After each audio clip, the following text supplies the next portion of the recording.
Hey everybody, welcome back. In this video I'm going to show you how to play the guitar solo from Van Halen's I'll Wait.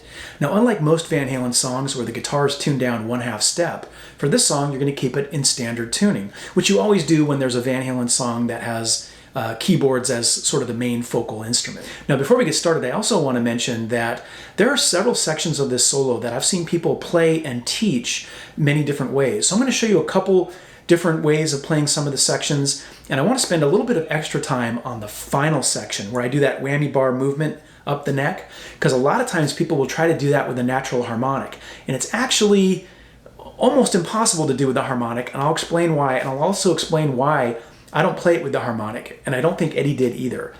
It's going to be contentious, it's going to be debatable, but I can't wait to get into it with you guys. All right, let's go ahead and jump on into it. Now the first thing I'm going to do is show you the solo one more time with the tabs on the screen. That way the more advanced players can get through this more quickly. And then after that, we'll break it down note by note. Let's go.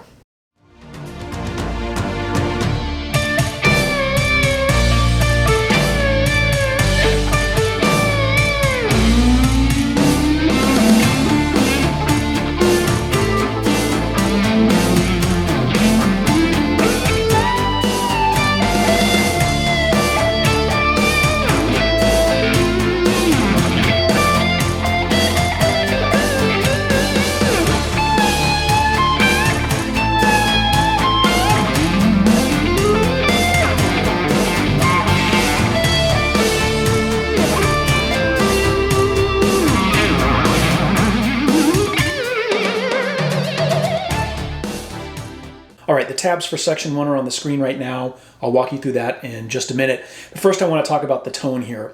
I am using the neck pickup in this guitar. It's a single coil pickup, which may sound very unusual for Eddie, but he used a vintage Strat on this song, and he used the neck pickup. So I thought, you know, if I wanted to try and get the tone as accurate as possible, I would also use a neck single coil pickup. But honestly, you could play this solo on any pickup and it's probably going to sound good. All right, here's section 1 all the way through.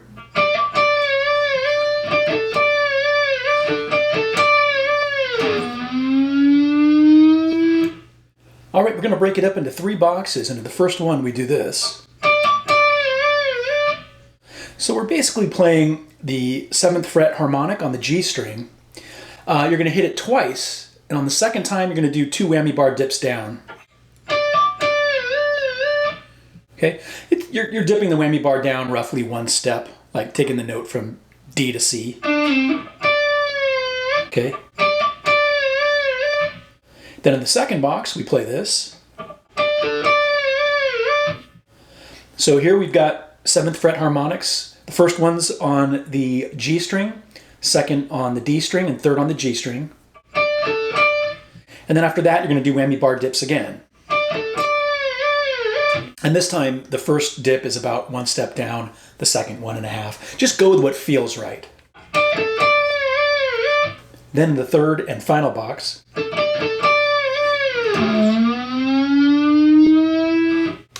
So we start with a harmonic on the 7th fret of D, then 7 of G, 7 of D, 7 and G. So you're going back and forth. Now, those 7th fret D string harmonics are very faint in the mix.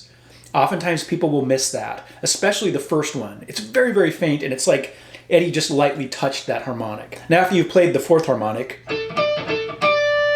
then you're bringing the whammy bar down about 1 step, back up, and then down roughly 2.5 steps. And at the bottom of that, you're hitting the 7th fret A string harmonic and bringing it up, okay?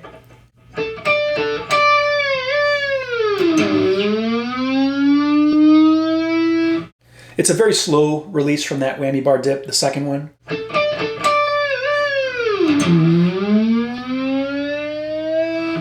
And again, don't get hung up on trying to do the whammy bar dips perfect. Just go with what feels right. That's what Eddie would have done. All right, let's tie those 3 boxes together and play section 1 one more time.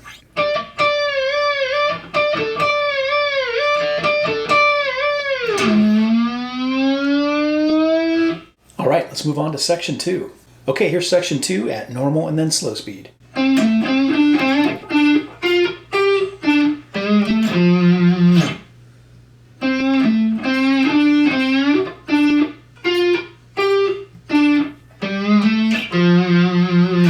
So in that first box, let's start with the first 5 notes.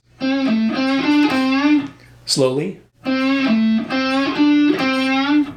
So it's 10 of D with a quarter step bend, followed by 12 of A, and then another 10th fret D quarter step bend. And then 12 of D, 10 of D. And on the 10D note, you're bending up a full step. Here's those first 5 notes again. Then the last 4 notes in the first box. So it's 12 of D, 10, 12, G, 12 of D.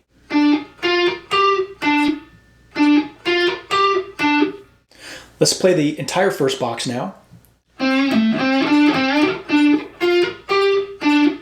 Then in the second box, we play this. So it's 10th fret of A, quarter step bend up, hammer on to 12. And then 10 of A, vibrato slide down.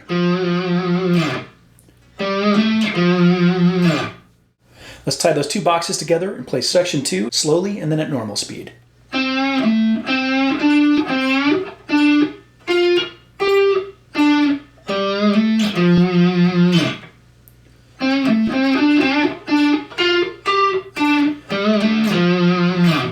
All right, let's move on to section 3. Here's section 3 at normal and then slow speed.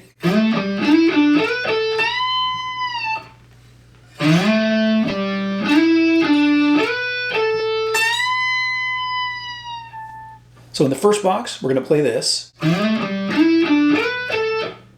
So we're sliding up to the 12th fret of A, followed by 10. And then slide up to 14 of D, 12. Slide up to 16 of G, 14. Here's that first box. Then in the second box, we're doing this. So we're bending up at the 17th fret of the high E string. It's a slow bend. Hold it for a little bit, then come back down. Let's tie those 2 boxes together and play section 3 one more time, slowly and then at normal speed.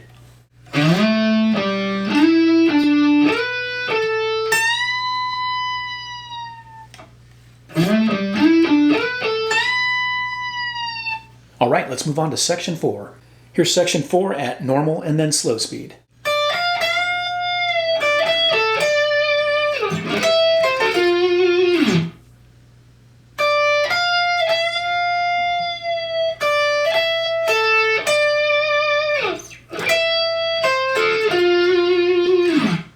We'll break it up into 2 boxes, and in the first one, we do this.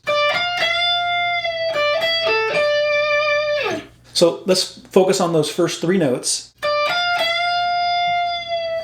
So it's 10 on high E, 13, and then 12. And with the 12th fret note, you're bending up a half step and then a very slow release. Then the next 4 notes in that first box. So it's 10 and 12 on high E, and then 10, 15 on B. Add vibrato, slide down. Now I've seen people play the 10th fret of the high E instead of the 15 of B, like this. You can certainly do that if you want. Now you don't need to get too hung up on the note choices there. Just do what feels right to you. I tend to do it at the 15th fret because that's where Eddie reaches for that note when he plays it live. Now we all know that when Eddie plays live, it was always kind of an improvisation of what he had done on the record because a lot of it was comped, right? So keep that in mind, right? You don't always have to try and do exactly what Eddie did live because oftentimes he's just trying to figure out himself what he did. Then in the second box, we do this. Slowly. So we're going to rake up to the 12th fret of the high E, and then 13 B, 14 G, 15 D. Vibrato, slide down. Now a lot of times you'll see it tabbed a little bit differently, like it might play like this.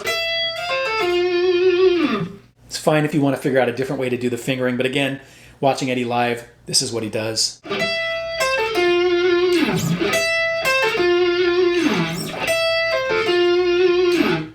let's tie those two boxes together and play section 4 one more time at slow and then normal speed.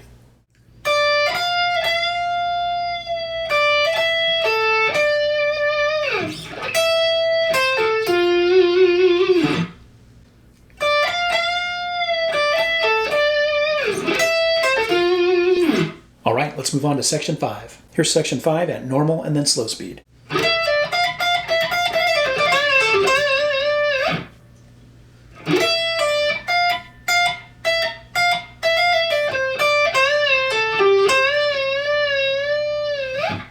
We'll break it up into two boxes, and in the first one we do this. So we're basically raking up to the 12th fret of E, pulling off to 10, and then 13 of E twice. Very staccato, choppy. Then in the second box we play this. Slowly.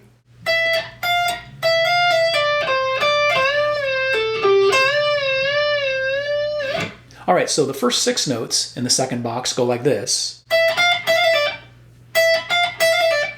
So it's 12 and 13 on high E, and then 12, hammer to 13, pull off to 12, pull off to 10. Then 13B, 10E. So far. Then 13 of B, bend up, bring it back down, pull off to 12. 12 of G. So far.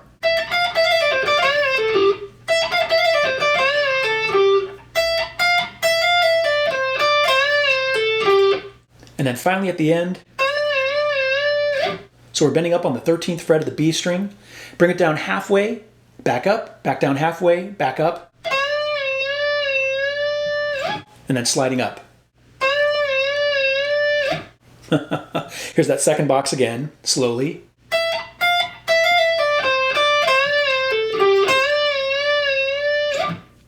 All right, let's tie those two boxes together and play section 5 one more time, slowly and then at normal speed.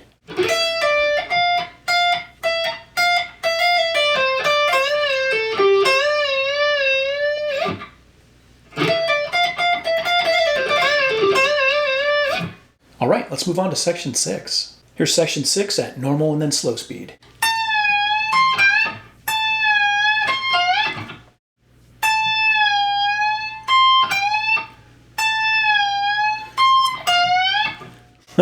We'll break it up into two boxes, and in the first one. So we're doing a pre-bend at the 20th fret of the B string. Okay, so you bend the note up, then you hit it, come down halfway and then back up. And then 20 of high E, and then 20 of B, bend up. Here's that box again. Then in the second box, it's basically the same thing we did in box 1, but the final note is at the 18th fret of the B string, and you're bending up 2 steps. So it's like taking the note from here to here. Here's that second box. A lot of times people don't do the 18th fret up 2 steps. They do it up like 1 step. But listen closely and you'll hear Eddie really bend that note up. Okay, let's tie those two boxes together and play section 6 one more time at slow and then normal speed.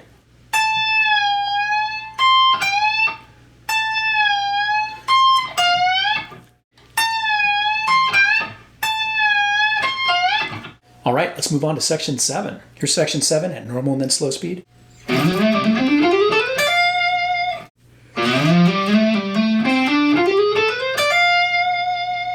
So we'll break it up into two boxes, and in the first one we do this. Now this part, I've seen people play a lot of different ways. And watching Eddie live, you're not going to get the right notes because he's totally improvising at this point every time live, okay? But here's what I do. So you're sliding up to the 8th fret of A, hammer on to 10, slide to 12.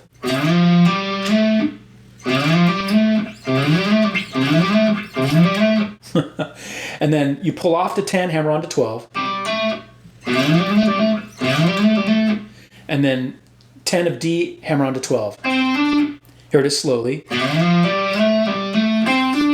Now getting that up to speed can be a little bit tricky. I mean, you're sliding into a note, hammering onto something and sliding up again. It's pretty tricky, okay? So one thing you could do to make your life easier is instead of sliding from 10 to 12 on the A string, just hammer on like this.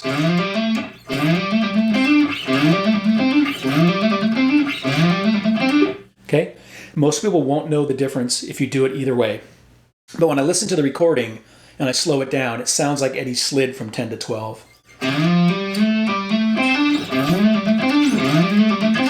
It goes by really quick, so I think either way you're going to be fine. Then in the second box we play this. Slowly. Okay, so you're playing 10th fret of G, hammer to 12, hammer to 13, and then the same thing on B, 10, 12, 13. And then 10 of high E, hammer on to 13, add vibrato, light vibrato. Now, when you get to that second box, you're going to speed up a little bit. It's a little bit faster. The notes start to go a little faster than the first box, so keep that in mind. All right, now let's tie those two boxes together and play section 7 one more time, slowly, and then at normal speed.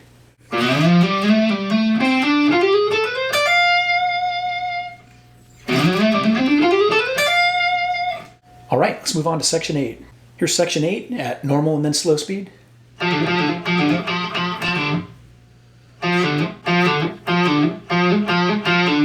So in the first box, we play this. So we're playing the 3rd fret of D, little quarter step bend up, pull off to open D. And then you play that 2 more times. Now, a lot of times people will just play it twice, like this, because the first time we play, it's kind of faint in the mix. Go back and listen, you'll hear it 3 times. Then in the second box, slowly. So you're playing the 3rd fret of D with a quarter step bend up 3 times. And on the last time you pull off to open D. Let's tie those two boxes together and play section 8 one more time, slowly and then at normal speed.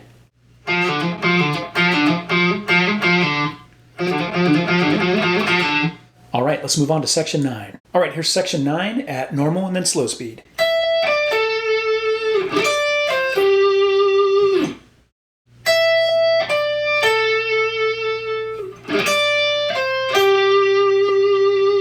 We'll break it up into 2 boxes, and in the first we play this.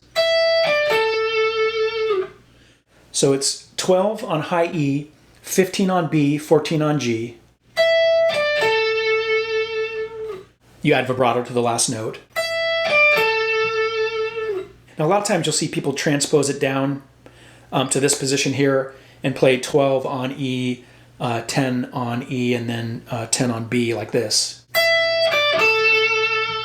Okay, you can certainly play it that way if you want, but if you watch Eddie live, he does the other fingering. Then in the second box, so we're going to rake up to the 10th fret of high E, and then 13B, 12G. Add vibrato, slide down. Let's tie those 2 boxes together and play section 9 one more time, slowly and then at normal speed.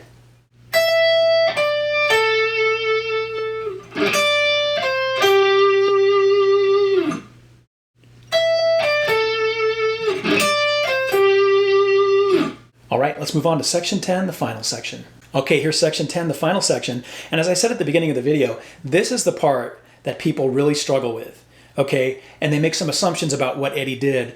And I'm going to show you what I believe he did. I'm going to show you both ways, okay, the 2 different approaches to doing this. And you can tell me down below which one you think is the right way. So here's how it goes.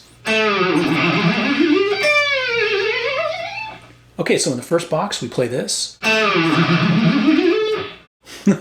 So what you're doing is you're playing the 2nd fret of the G string, bending it down roughly 2.5 steps, and then as you're sliding your finger up to the 14th fret, you're just doing some whammy bar dips, okay? Now, As you can see with the tabs, I took some liberties here. I wasn't going to tab out every exact little whammy bar dip and all that, because you really want to just feel it and go with what feels right. You watch Eddie play live, he doesn't even do this, right? He just hits some harmonics and then, you know, drops the whammy bar. Okay, so he does something completely different during this part. So just go with what feels right as you're moving up the string with the whammy bar, okay? Now here's the second box, and this is the part that people seem to disagree on, okay? That's really just an approximation, guys, okay?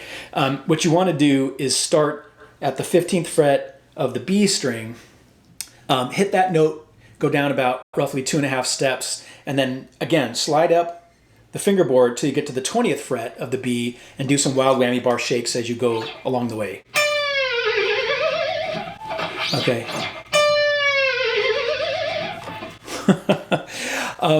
Now, again, this is the part that people tend to do very differently. Most of the time, people will try, and I say try because they never actually accomplish it, but they'll do the note at the 7th fret of the G string as a harmonic, like this. And then they bring the whammy bar up. Now, I realize that that's a very Eddie sort of thing to do, right? Hit a natural harmonic and then go wild with the whammy bar. But if you listen closely to the original, I don't think it's a harmonic because he takes the note up to A. Okay, so try this. Hit a 7th fret G string harmonic, and then try to take it up to the note A, right? Take it from here to here. I can't get there, okay? I don't have any guitars that are set up to pull up on a bar that far, okay? And every time I see people try to play it or teach it, they never do. They always stop partway up, and it doesn't sound right because they're not going all the way up to that A note. And I'm highly doubtful that Eddie would have used a natural harmonic and brought it from D to A, because Eddie always had his vibrato bars set up so you couldn't pull up on the bar. You could only bring it back up to standing position. It's the old Eric Clapton way of doing things. Whether it was a Floyd Rose or his original Strat, he would have had it set up so you can't keep going with the bar. You could only bring it back up to the original pitch, like this. But the note's got to keep going. It's got to keep going all the way up to A. That's why I believe he did it there instead as an actual note. And when you think about the tone of it, right? A 7th fret harmonic on the G string sounds very similar to a 15th fret B string note, okay? And when you're using a single coil pickup, especially a neck pickup, you've got that very bell-like quality. So it makes the notes sound even more the same, right? 7th fret G versus 15th fret B. So I'm showing you both ways. You do whatever you think sounds the best to your ear, but I'm pretty convinced that it's a 15th fret B string note. All right, let's play that section one more time. All right, let's wrap it up. Alright, that was my video showing you how to play the guitar solo from Van Halen's I'll Wait. If you found it helpful or informative, I would appreciate a thumbs up, and please hit that subscribe button if you haven't done so already. And if you have any questions or comments, leave them down below and I will attempt to answer them as time allows. Until next time, rock on.